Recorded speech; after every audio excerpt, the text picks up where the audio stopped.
This man is the greatest gunslinger of all time, and you've probably never even heard of him. Today we're talking about Willis Augustus Lee, aka Ching Lee. This man. Welcome to Unflinching and Unfiltered. I am Wictincy. And I'm Z. And in this one, we're reacting to the fat electrician, Olympic sniper turned battleship commander, Willis Ching Lee. This one was requested a while back. We are finally getting to it. I don't think either one of us have ever seen this or know anything about this guy. So this ought to be interesting. Let's check it out, eh? Yep. This man is the greatest gunslinger of all time, and you've probably never even heard of him. Today we're talking about Willis Augustus Lee, aka Ching Lee. This man won 5 Olympic gold medals in a single year for shooting, then went on to become a battleship commander and used the same principles that he learned at long-range precision shooting and applied them to the massive 16-inch guns on the USS Washington to become the most successful battleship commander ever, and he did all of it with myopia. But first, a word from our sponsor. This video is brought to you by Delete Me. Oh, Nicholas, I thought you would never ask. What? Is that a real MP5? Come and find out. What the fuck? I gotta go. I'll be right back. 1 minute. Maybe 2. Maybe never.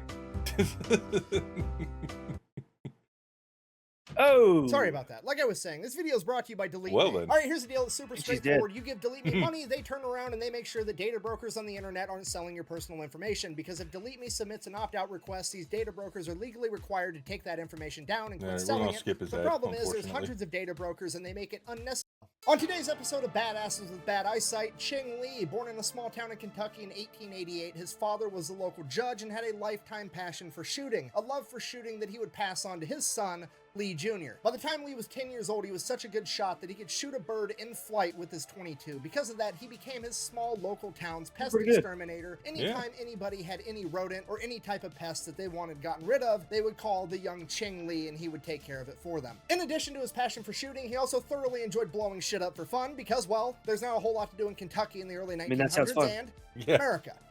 America. Oh, there is poop on everything! Unfortunately for Lee, this would bring about a lifetime full of problems because one day, him and his brother decided to fill a coffee can full of black powder, have a line of black powder leading away from the can so that they could light it safely. They lit it, the fire went all the way down the line of black powder into the can, and nothing happened. So they waited, and then nothing continued to happen. So finally, Willis Lee approached the can, looked at it, got close, opened it up, Boom. and then it blew up in his face, giving him severe burns all over his face and eyes. Due to the severity of the burns, it was believed in the days immediately following the accident that Lee would be blind for the rest of his life. Fortunately, he would regain a significant amount of his eyesight. However, his eyes were permanently damaged and he would have to wear thick glasses for the rest of his life. So obviously, the young Ching Lee was a pretty rambunctious kid, and that translated over into the classroom as well, because he is the classic case of the kid that's That reminds me of the movie we watched a while back, Wick. Those kids making rockets. Stimulated, Yeah. so he has a bad habit of giving off tasks and doing things he shouldn't be doing. Mainly, he was a prankster and a humongous smartass. For example, when he was 12 years old, he was already chewing tobacco, and the teacher would always confiscate his pouch of tobacco, walk it across the schoolhouse, and throw it into the wood-burning furnace in the corner. Finally, Lee got sick of the teacher burning up all his tobacco, so he went home, emptied tobacco out of the tobacco pouch, filled it full of black powder, and stuck that in his pocket and waited to go to school the next day. Sure enough, teacher confiscates the pouch of black powder, walks it over to the furnace, throws it in, blows up the entire wood furnace.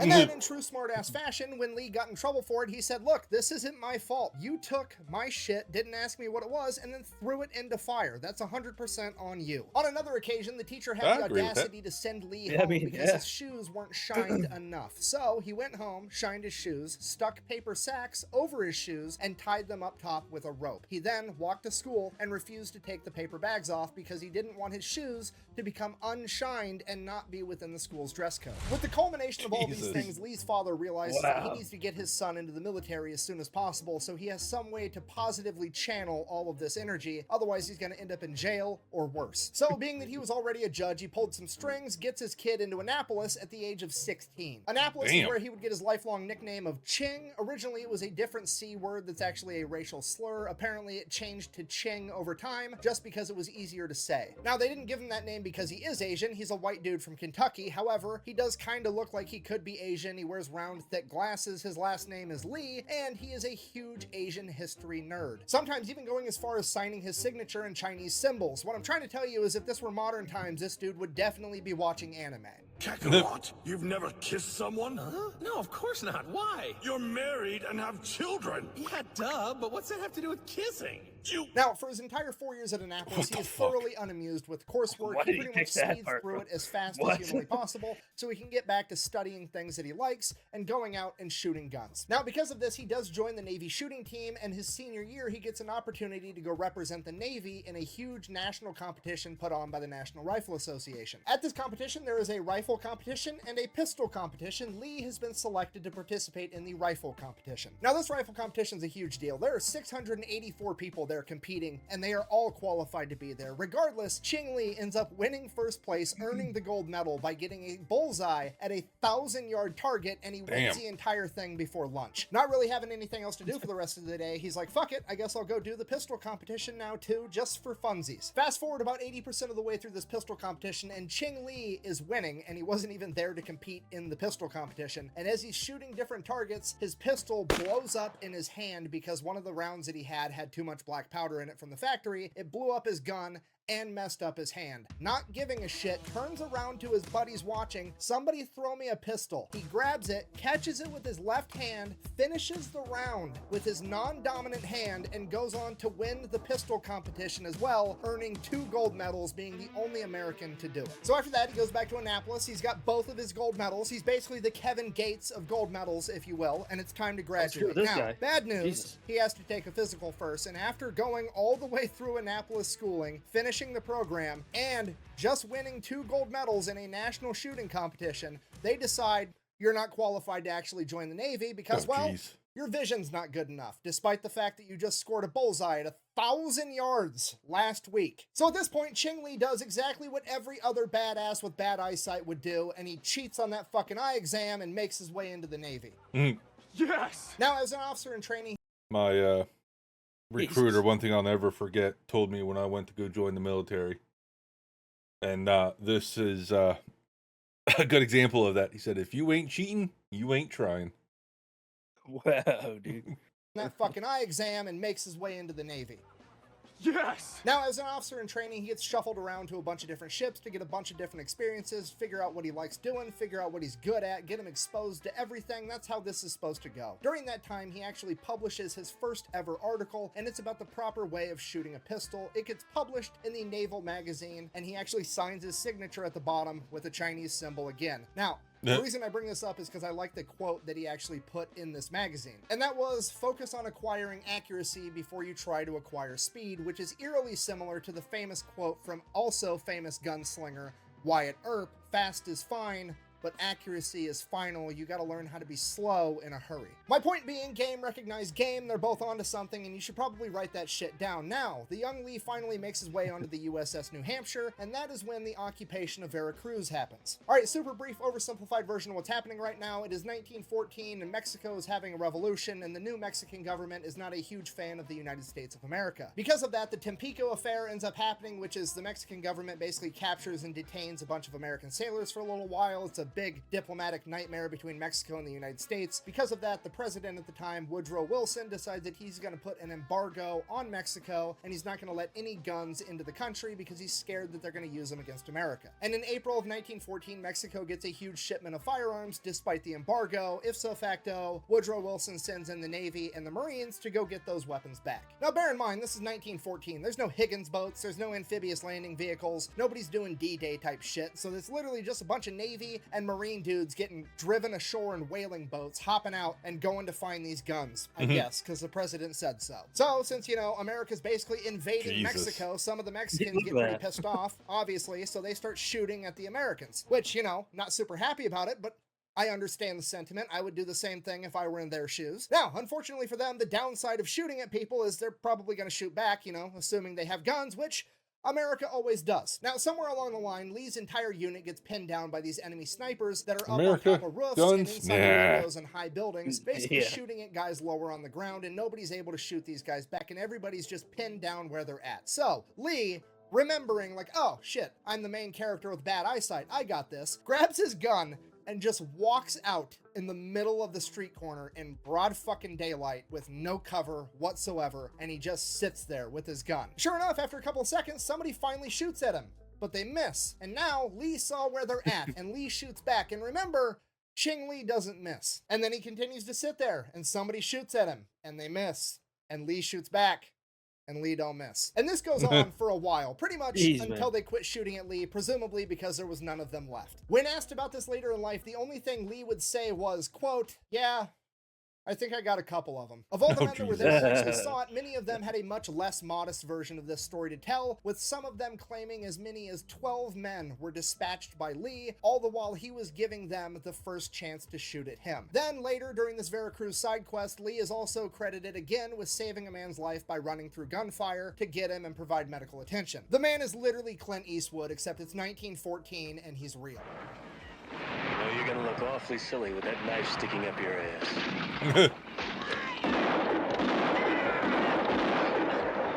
You still here? No.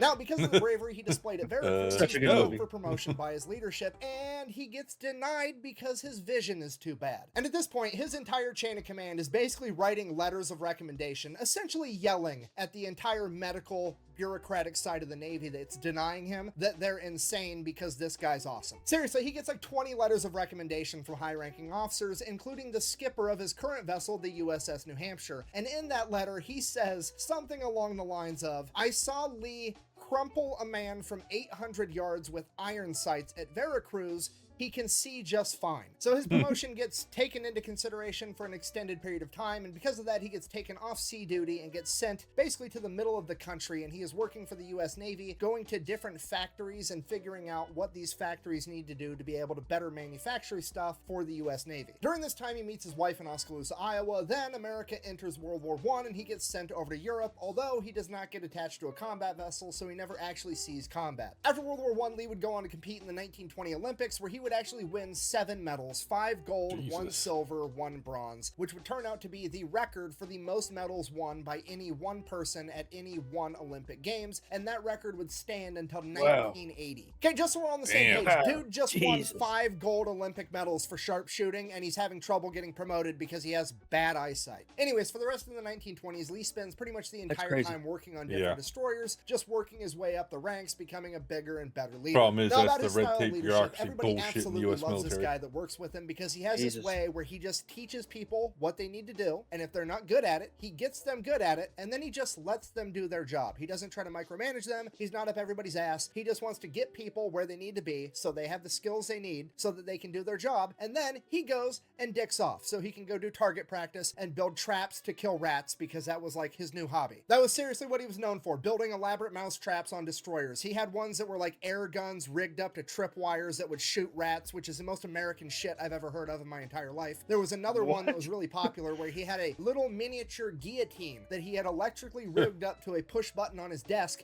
and all the boys would sit there and play a game. When the rat would run across it, they would try to hit the button just in time to cut the rat in half. And then, like, whenever there was anything to shoot at from the ship, he had his own private stash of guns in his quarters, and he would run out, and there'd be these, like, glass balls from abandoned fishing nets that would be floating in the ocean, and he'd run out and shoot at them from the deck, and he'd invite the Marines to come out and shoot with him over the PA system, and he was actually out there teaching the Marines how to become better shots. Everybody absolutely loved this guy. So that goes on until about 1930, and then he finally makes his way back onto battleships and heavy cruisers, at which point he gets absolutely obsessed with gunnery. He wants to shoot the big guns better than anybody ever has. He actually ends up writing a paper that later on got published talking about how battleships need to take into consideration the curvature of the Earth when they're gathering targeting data, and he develops the calculations for the battleships to do that. He's literally teaching people how to treat a battleship the way a sniper treats a gun, and it's highly effective. Because after publishing that paper, another battleship commander actually took that data and started implementing it, and his battleship won most accurate ship for the next 3 years in a row, and he said it was all due to Lee's calculations. Okay, if you're not catching on, Lee is actually treating his naval career the same way he treated his academic career. He's not interested in the normal coursework of like leading and micromanaging a bunch of sailors. He wants to get everybody where they need to be. He wants to get through his work as fast as he can so that he can go do stuff that interests him,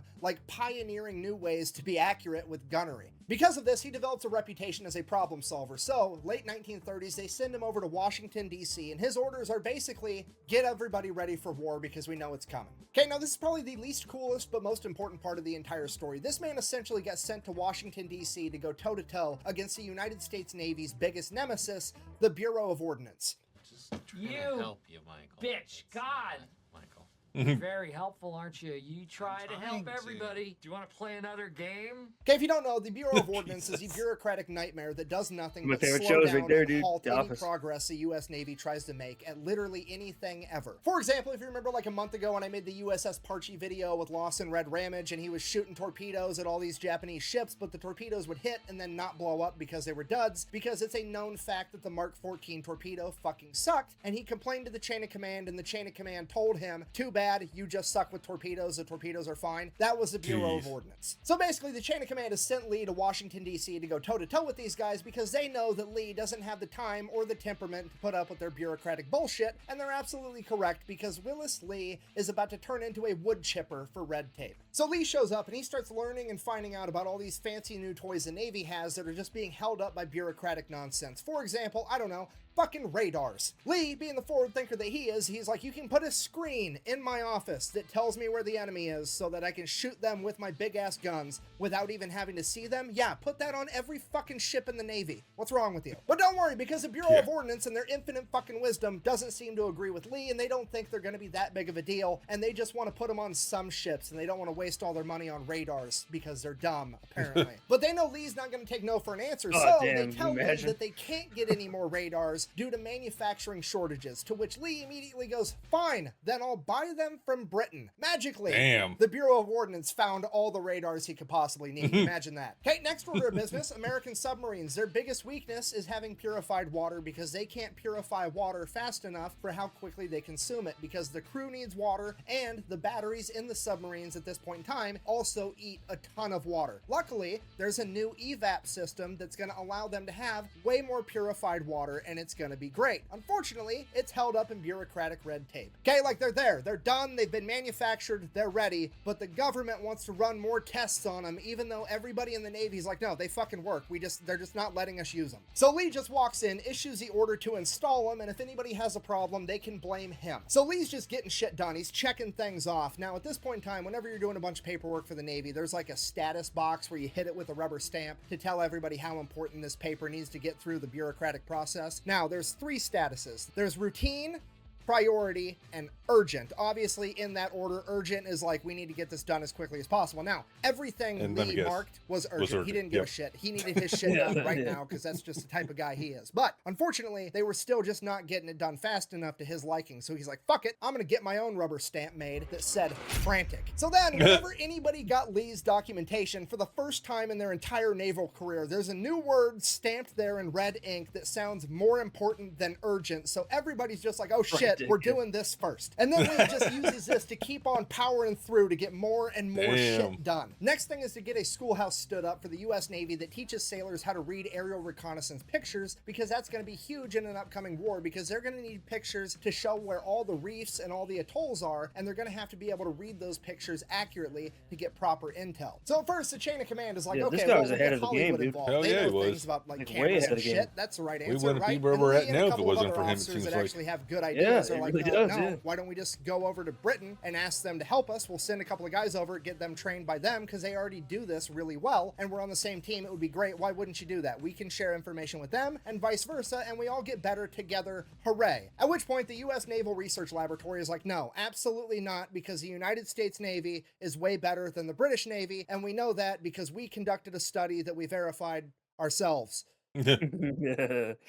Yeah. Okay, now in hindsight, I think we can all agree that's dumb, and that is why Lee ended up sending a guy over there anyways for any bullshit-ass excuse that he could find, and then ended up extending his orders every time they ran short, so he was just over there soaking up as much information and training as humanly possible, and that guy would actually come back and found the naval school for being able to read aerial photography. Okay, so that's going on. Lee just keeps charging, tackling more issues. Next thing on the docket, the Mark 53, aka the proximity fuse. Okay, I cannot stress to you how important this one actually is. This is one of of the most important developments in World War II is the proximity fuse. Okay, it is basically the new type of anti-aircraft ammunition. Your only options prior to this were like shooting basically birdshot up at planes and hoping you fucking hit them, shooting 50 cals up at planes hoping you hit them, literally trying to hit a plane with a bullet, or you had mechanically timed ammunition where you were shooting it and it had a timer and then it would blow up in midair and you're just hoping that a plane happens to cross at that exact moment and everything works out. You're basically playing the lottery with all of those until the Mark 53 proximity fuse came out. Okay, it's a little more complicated than this, but it basically has its own tiny little miniature Doppler radar inside of it, and when it's flying through the air, that Doppler radar is emitting signals and it's reading anything bouncing back at it. And once something gets close to this ammunition, it starts sending the signals back, and when it gets close enough and those signals come back frequently enough, it knows that it's near a plane in midair, and it just blows up on its own when it gets near enough to the plane. Okay, it's the first type of ammunition that actually knows where the plane is and technological blows up at the advancements right made fucking for like time. little It's a things big you wouldn't deal. even So think of. naturally, the Bureau of Witness is like, in wow, World this War II. thing's incredible. This is a total game changer. We're gonna go ahead and get in the way for no fucking reason. You wanna know what they say? I'm gonna tell you. They say that you're not gonna be allowed to use that new ammunition until it has a 100% reliability rating. Okay, I'm gonna go ahead and say that again, but slower. The Bureau of Ordnance said that you're not allowed to use this new ammunition until it is 100% reliable. Okay, do you understand how fucking stupid that is? You know what's 100% reliable? Nothing. Nothing is 100% reliable. Fucking condoms don't even have 100% reliability, right? You want to get technical? Fucking abstinence isn't even 100% reliable because Jesus was a thing, okay? I'm pregnant. From my finger? No, you don't understand. From my God finger? has blessed me with his child. You banged Kevin God from South Nazareth? You want to know how smart and forward-thinking Ching Li is? It's like Jesus 1939, and he already knew that Kevin the future God. of naval warfare was going to be all about the carriers, and he's 100% right. But he knew at this point in time, okay, because they came and they wanted to build this class of American heavy cruisers. It was going to be the Alaska class. They made 2 of them, but they wanted to make like fucking 10 of them. And Lee came in and was like, no, those are dumb. You shouldn't have made the first 2. Take all those resources, all that money, all that everything, build more fucking aircraft carriers. He was very adamant about it from the very start, and he ended up being right, and that's exactly what the Navy did. And it had a humongous impact on World War II. Okay, so bearing in mind that he knows that the future of naval power is going to be all based off of carriers and planes, he goes and adopts a strategy that every American ship, we're done. We're done with these like pretty observation decks and shit. If there's room on the deck, we're putting You know how like every single job always has that one person that's above everybody that makes decisions based off of crap they know nothing about, or like since they're not there, that type of thing. World War II is lucky to have that guy because he clearly knew what the hell was going on, and a lot of real good crap seemed to come by with him at the top. It's a shame those type of people can't like stay in there forever. You know what I mean? Yeah, like I said, that's awesome. We wouldn't be where we're at if it wasn't for him. Apparently, with the for sure, with the ship shooting algorithm formula thing he came up with, and then the whole radar thing, and then the proximity fuse. I mean, Lord knows what would have happened if he wouldn't have been where he was at. Yeah, there's a lot of disadvantages, I think, at that point, if he wasn't there. It's crazy, dude. One person can make a huge damn difference, eh? Oh, yeah, it's crazy. You don't realize it until you, like, watch stuff like this. You're like, wow. We're done. We're done with these like pretty observation decks and shit. If there's room on the deck, we're putting anti-aircraft guns. Every American ship is gonna look like a fucking porcupine covered with 40mm Bofors and 20mm Oerlikons. Okay, the only problem, he needs all of the guns. This dude sits down and does some math and figures out how many 20mm Oerlikon, how many 40mm Bofors he needs to put on the decks of every ship in the U.S. Navy, and puts in a purchase order for it, and it gets kicked back because they're like, well, we're not gonna put all these on the decks of the ships because, you know, we just don't think that we need that much. And Lee is like, cool, didn't ask for permission to put them on the decks, I just asked to order the guns. To which they're like, shit, he has the authority to do that. And they stamped his thing approved and send it back to him, and he gets to order the guns. Then he whips out the old eraser because he filled out the last half of the work order in pen, and after it says order guns full stop, he erases the full stop and then writes down and install them on every ship in the Navy full stop. And then that's what he does. And then every time the ship comes back into port, it's just like an army of naval dudes come on and just put anti-aircraft guns on everything everywhere. Then December 7th, 1941, the attack on Pearl Harbor happens. At this point, everything changes. Admiral Ernest King, like top dog at the Navy at this point, looks over to Lee. He's like, this guy gets shit done. I need somebody to make sure that the rest of the Navy is taking this seriously. So he promotes Lee to the Admiral of Fleet Readiness, and it is now Lee's job to make sure that the entire U.S. Navy is like ready for war and treating this how they need to be treating this. And Ching Li's immediate immediate concern is security because they're way too lax. Okay, they're not even checking IDs, they're just letting people through, whatever. I mean, Jesus. the orders have changed. Like, they've been told, hey, button this shit up, there's gonna be spies coming, like whatever, but doesn't mean they're actually gonna do it. So Lee's gonna get to the bottom of that. First things first, remember, prankster at heart. He goes, gets a new military ID made, except this one has a picture of Hitler on it. He then proceeds to go and see how many maximum security naval institutions that he can get into with a U.S. Navy ID with a picture of fucking Hitler on it in World War II. And guess how many he gets into? All of them.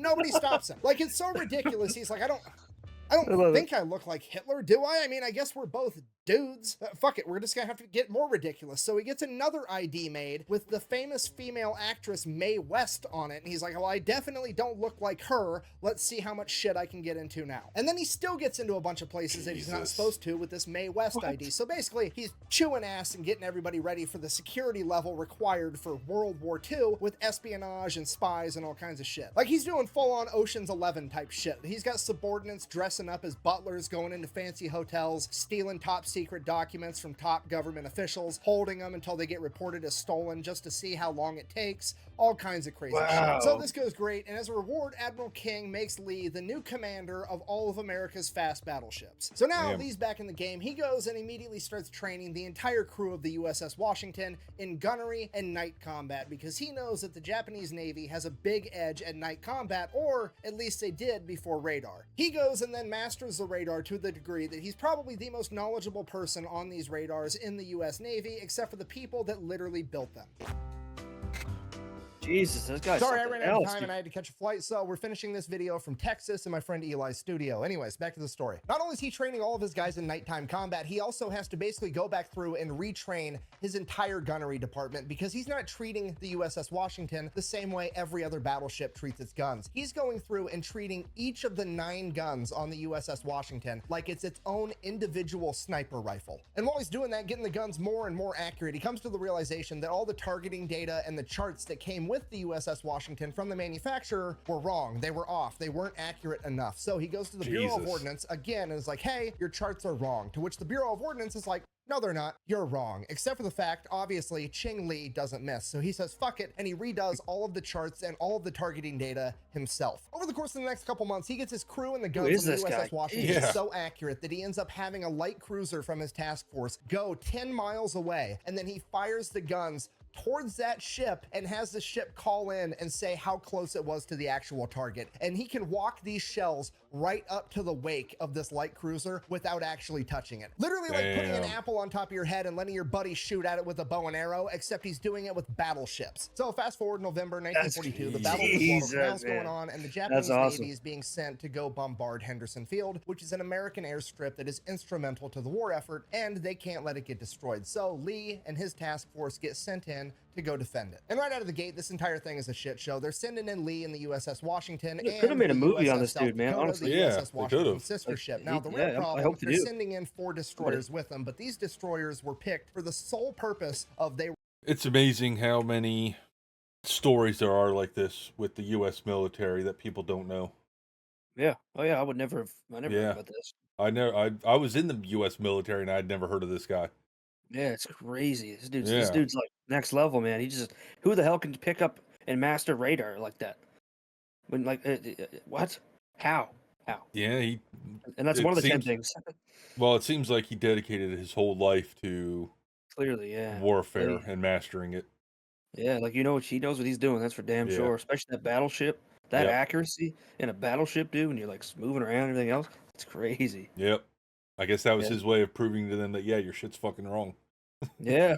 I mean, good job, dude. Yeah. Howard, imagine how excited and happy you'd feel when you can pull that off. Oh my God. You'd just be standing there with a smile on your face, I hope, dude. Yeah. That's crazy. They're sending in 4 destroyers with them, but these destroyers were picked for the sole purpose of they were there and they were the ones with the most fuel. They had never worked with Lee. They didn't know how he operated. They did not really know what was going on, but it just kind of happened. They all got lumped together and got sent out to go defend Henderson Field. So they're out there on patrol. They end up getting basically ambushed by a Japanese task force that opens fire on the destroyers. This task force has managed to hug one of these smaller islands to avoid being detected by radar, opened fire on the 4 destroyers, ended up sinking 3 of them and critically damaging the third, at which point they start opening fire on the USS South Dakota, at which point Ching Li sends a famous radio transmission. Stand aside, I'm coming through.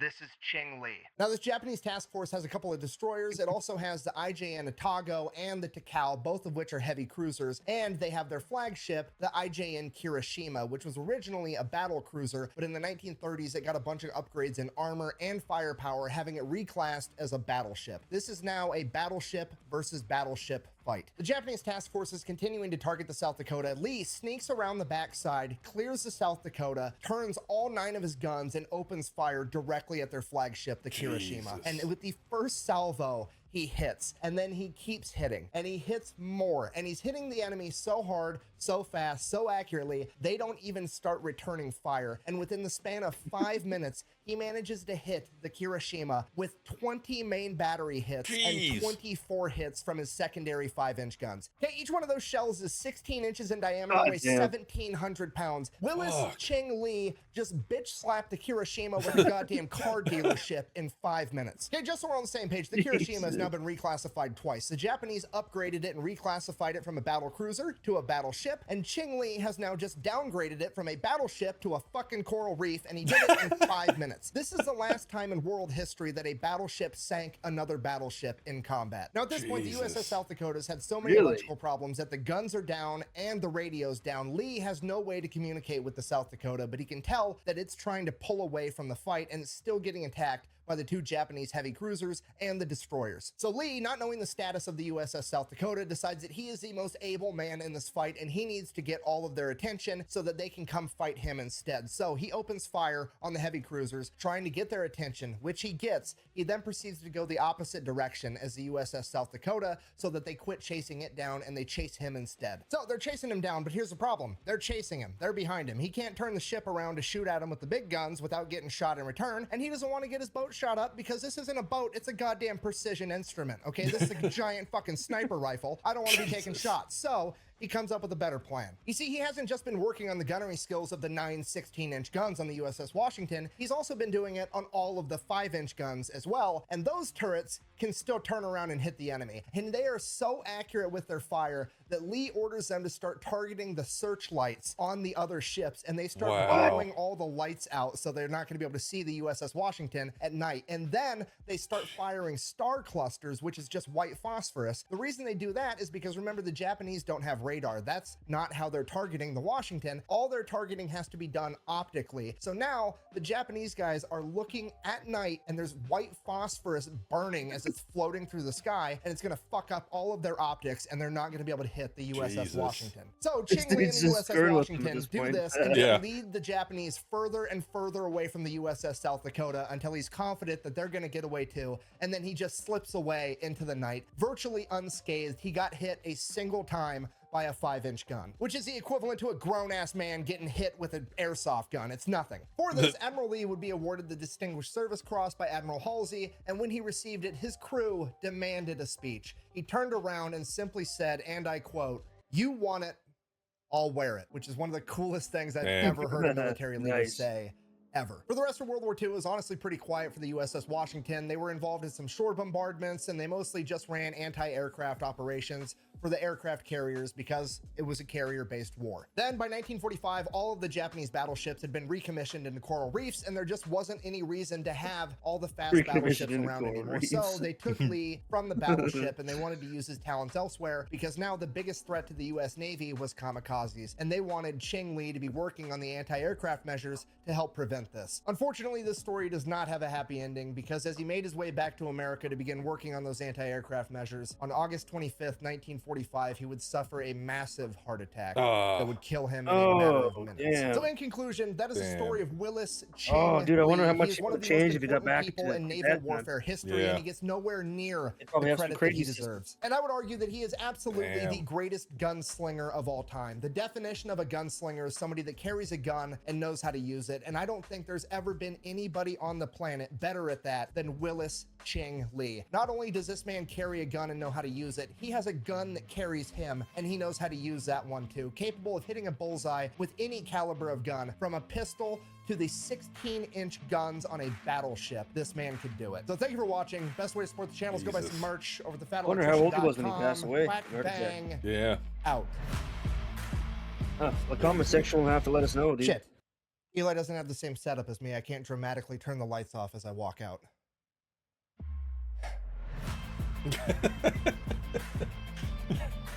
This guy can tell stories great, eh? Yeah. Yeah, he's a good Impressive. storyteller. Hell yeah. Keeps me like engaged all the time. I just want to know what's going to happen next. Damn. That's crazy. That's awesome. I've never heard of that guy. Yeah. And I'll have to do some research. Yeah, I don't know why they don't talk about him more and teach him more in military history and basic and stuff. Yeah, the amount of systems developed and designed, and that he obviously had a Yeah. majority of the part, played. That's wow. That's crazy. I knew nothing about this guy. Yeah, me And neither. all this shit he did and that he came up with. Yeah, that made a huge difference. Damn. Probably turned the tides of some of the fights in the war too. It's pretty nuts. Yeah.